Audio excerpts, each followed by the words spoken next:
ಸಹೋದರರೇ, ನಮ್ಮ ಮುಂದಿನ ಕಾರ್ಯಕ್ರಮ ನಮ್ಮ ಇಂದಿನ ಮುಖ್ಯ ಅತಿಥಿ ಗೌರವಾನ್ವಿತ Christopher David, Methodist church Kolar ಇವರು ತಮ್ಮ ಸಂದೇಶವನ್ನು ಹಾಗೂ ಹಿತನುಡಿಗಳನ್ನು ನೀಡಬೇಕಾಗಿ ಅವರನ್ನು ಪೋಡಿಯಂ ಕಡೆಗೆ ಆಹ್ವಾನಿಸ್ತಾ ಇದ್ದೇನೆ. Reverend Christopher David. ವೇದಿಕೆಯಲ್ಲಿ ಆಸೀನರಾಗಿರುವಂಥ ನಮ್ಮ ಕೋಲಾರ ನಗರದ ಎಲ್ಲ ಗಣ್ಯ ವ್ಯಕ್ತಿಗಳೇ ಮತ್ತು ಇಲ್ಲಿ ನೆರೆದು ಬಂದಂಥ ನನ್ನ ಎಲ್ಲ ಸಹೋದರ ಸಹೋದರಿಯರೇ, ಈ ದಿನ ನಮ್ಮೆಲ್ಲರಿಗೆ ಬಹಳ ಸಂತೋಷ. ಜಮಾತೆ ಇಸ್ಲಾಂ ಈ ಸಂಸ್ಥೆಯವರು ಈ ಒಂದು ಕಾರ್ಯಕ್ರಮವನ್ನು ಆಯೋಜಿಸಿದ್ದಾರೆ. ಕುರಾನಿನ ಒಂದು ಪ್ರವಚನ, ಪ್ರವಾದಿಗಳ ಒಂದು ಸಂದೇಶವನ್ನು ಓದುವಂಥ ಒಂದು ಉತ್ತಮವಾದಂಥ ಕಾರ್ಯಕ್ರಮವನ್ನು ಆಯೋಜಿಸಿ ನಮ್ಮೆಲ್ಲರನ್ನ ಇಲ್ಲಿಗೆ ಆಹ್ವಾನಿಸಿದ್ದಾರೆ. ಇಂಥ ಅವಕಾಶವನ್ನು ಅವರು ಕೊಟ್ಟಿದ್ದಕ್ಕಾಗಿ ನಾನು ವೈಯಕ್ತಿಕವಾಗಿ ಅವರಿಗೆ ವಂದಿಸುವಂಥವನು ಆಗಿದ್ದೇನೆ. ಪ್ರಿಯರೇ, ಈಗಾಗಲೇ ನಮ್ಮ ಮಾನ್ಯ ಶ್ರೀ ಶಂಕರಪ್ಪನವರು ಭಾಳ ಸವಿಸ್ತರವಾಗಿ, ಭಾಳ ಅರ್ಥಗರ್ಭಿತವಾಗಿ ಅವರು ನಮ್ಮ ಮುಂದೆ ಈ ಒಂದು ಸಂದೇಶವನ್ನು ತಂದರು. ಕುರಾನಿನ ಒಂದು ಸಂದೇಶ, ಇತರ ಧರ್ಮಗಳ ಸಂದೇಶ, ಕುರಾನಿನ ಸಂದೇಶವಾಗಿರ್ಬೋದು, ಗೀತೆಯ ಸಂದೇಶವಾಗಿರ್ಬೋದು, ಬೈಬಲ್ ಸಂದೇಶವಾಗಿರ್ಬೋದು, ಗ್ರಂಥ ಸಾಹೇಬ್ ಸಂದೇಶವಾಗಿರ್ಬೋದು, ಎಲ್ಲ ಸಂದೇಶಗಳು ಸಾರುವಂಥದ್ದು ದೇವರ ಒಂದು ಪ್ರೀತಿ, ದೇವರ ಒಂದು ಸಮಾಧಾನ. ಮಾನವನಿಗೆ ಬೇಕಾಗಿದ್ದು ಇವತ್ತು ಪ್ರೀತಿ ಮತ್ತು ಸಮಾಧಾನ. ಇವತ್ತು ಕುರಾನ್ ಪ್ರೀತಿ ಬಗ್ಗೆ, ಸಮಾಧಾನದ ಬಗ್ಗೆ ಹೇಳ್ತದೆ. ಗೀತೆ ಪ್ರೀತಿ ಬಗ್ಗೆ, ಸಮಾಧಾನದ ಬಗ್ಗೆ ಹೇಳ್ತದೆ. ಬೈಬಲ್ ಪ್ರೀತಿ ಬಗ್ಗೆ, ಸಮಾಧಾನದ ಬಗ್ಗೆ ಹೇಳ್ತದೆ, ಬೇರೆ ಹೇಳೋದಿಲ್ಲ ಪ್ರಿಯರೇ. ಆದರೆ ಇವತ್ತು ನಾವು ಅದನ್ನು ಬಿಟ್ಟಿದ್ದೇವೆ, ಅದನ್ನು ಕಳ್ಕೊಂಡಿದ್ದೇವೆ ಪ್ರಿಯರೇ. ಇವತ್ತು ಎಷ್ಟು ಚಂದ ನಾವೆಲ್ಲ ಬೇರೆ ಬೇರೆ ವಿಶ್ವಾಸದವರಾಗಿ, ಬೇರೆ ಬೇರೆ ಧರ್ಮೀಯರಾಗಿ ಈ ಕೂತ್ಕೊಂಡು ಈ ತಂಗಾಳಿಯಲ್ಲಿ ಒಂದು ಪ್ರವಾದಿಗಳ ಸಂದೇಶವನ್ನು, ಕುರಾನಿನ ಓದುವಂಥ ಒಂದು ಪಠಣ ಮಾಡುವಂಥ ಸಂದೇಶ ಎಷ್ಟು ಒಳ್ಳೆಯದು. I appreciate this kind of programs we need.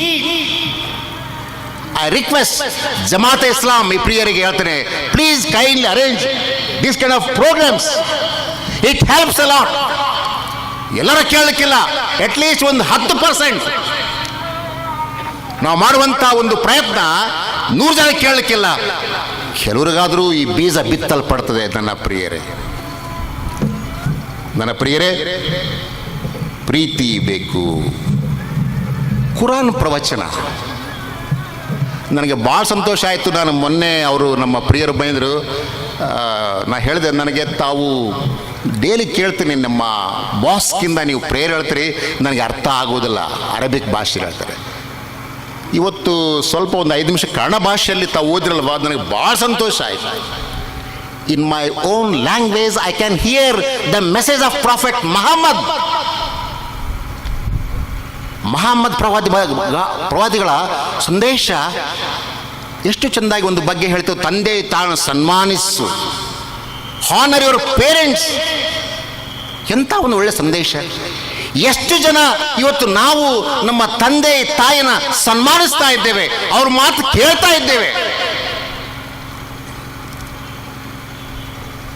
ತಂದೆ ತಾಯಿಗಳು ಕಣ್ಣಿಗೆ ಕಾಣುವಂಥ ದೇವರು ನಮ್ಮ ಕಣ್ಣಿಗೆ ಕಾಣಲಿಕ್ಕಿಲ್ಲ, ಆದರೆ ತಂದೆ ತಾಯಿಗಳು ಕಾಣ್ತಾರೆ ಪ್ರಿಯರೇ. ಇಂಥ ಒಂದು ಧಾರ್ಮಿಕ ಒಂದು ಪ್ರವಚನದ ಕಾರ್ಯಕ್ರಮ ನಿಜಕ್ಕೂ ಬಹಳ ಶ್ಲಾಘನೀಯವಾದದ್ದು. ನಾವು ಯಾರಾಗಲಿ ಗೀತೆ ಇದ್ದರೆ ಗೀತೆಯನ್ನು ಓದೋಣ ಪ್ರಿಯರೇ. ನಾವು ಸಿಖ್ರಾಗಿರ್ಬೋದು, ಗ್ರಂಥ ಸಾಹೇಬನ್ನು ಓದಬೇಕು. ದೇವರು ನಮಗೆ ಕೊಟ್ಟಿದ್ದಾನೆ, ಕುರಾನ್ ದೇವರು ನಮಗೆ ಕೊಟ್ಟಿದ್ದಾನೆ, ಪ್ರವಾದಿಗಳ ಮುಖಾಂತರ ದೇವರು ಕೊಟ್ಟಿದ್ದಾನೆ. ಬೈಬಲ್ ದೇವರ ಸಂದೇಶ ಓದಬೇಕು. ನಾವು ನಮ್ಮ ಚರ್ಚಲ್ಲಿ ಜನರಿಗೆ ಒತ್ತಾಯ ಮಾಡ್ತೇವೆ ದಿನ ಓದಬೇಕು ಎಂಬುದಾಗಿ. ಯಾಕೆಂದರೆ ದೇವರು ನಮ್ಮೊಟ್ಟಿಗೆ ಮಾತಾಡ್ತಾನೆ. ದೇವರ ಸಂದೇಶ ಪ್ರವಾದಿಗಳ ಮುಖಾಂತರ ಧರೆಗೆ ಬಂದಿದೆ ನನ್ನ ಪ್ರಿಯರೇ. ಈ ಒಂದು ಕಾರ್ಯಕ್ರಮ ನನ್ನ ಮನಸ್ಸಿಗೆ ಬಹಳ ಮುದ ನೀಡಿದೆ ಅಂತ ಹೇಳಕ್ಕೆ ಇಷ್ಟಪಡ್ತೇನೆ. ಎಲ್ಲರೂ ನಾವು ಸೇರಿದ್ದೇವೆ. ಎಷ್ಟು ಸುಂದರವಾಗಿ ಕೋಲಾರ ನಗರದ ನಾಗರಿಕರಾಗಿ ಯಾವುದೇ ಬಡಾವಣೆಯಲ್ಲಿರ್ಬೋದು, ಯಾವುದೇ ವಿಶ್ವಾಸದಲ್ಲಿರ್ಬೋದು, ಆದರೆ ಈ ಒಂದು ಜಮಾತೆ ಇಸ್ಲಾಂ ಅವರು ಆಯೋಜಿಸಿ ಮಾಡಿದಂಥ ಈ ಒಂದು ಕಾರ್ಯಕ್ರಮ ಒಂದು ಒಳ್ಳೆಯದಾಗಿದೆ.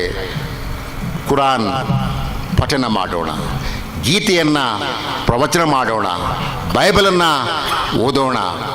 ದೇವರು ಭಗವಂತನು ಅಲ್ಲಾಹರು ನಮಗೆ ಹೆಚ್ಚಿನ ಆಶೀರ್ವಾದ ಸಮಾಧಾನ ತರುವಂಥವರಾಗಿದ್ದಾರೆ. ಈ ಅವಕಾಶವನ್ನು ಕೊಟ್ಟಂಥ ಎಲ್ಲರಿಗೆ ನಾನು ವಂದಿಸುತ್ತಾ ನನ್ನ ಎರಡು ಮಾತನ್ನು ಮುಕ್ತಾಯ ಮಾಡ್ತೇನೆ. ಕುಡಿಯುವ ಜಲ ಒಂದೇ, ನಡೆಯುವ ನೆಲ ಒಂದೇ, ಹರಿಯುವ ರಕ್ತ ಒಂದೇ, ನಾವೆಲ್ಲರೂ ಮಾನವರು, ನಮಗೆ ಮಾನವತವಾದ ಬೇಕಿದೆ ಎಂದು ತಮ್ಮ ಸ್ಫೂರ್ತಿಯುತವಾದ ಸಂದೇಶವನ್ನು ನಮ್ಮ ಮುಂದಿಟ್ಟ ಗೌರವಾನ್ವಿತ ರೆವರೆಂಡ್ ಕ್ರಿಸ್ಟೋಫರ್ ಡೇವಿಡ್, ಮುಖ್ಯಸ್ಥರು ಮೆಥೋಡಿಸ್ಟ್ ಚರ್ಚ್ ಕೋಲಾರ, ಇವರಿಗೆ ಧನ್ಯವಾದಗಳು.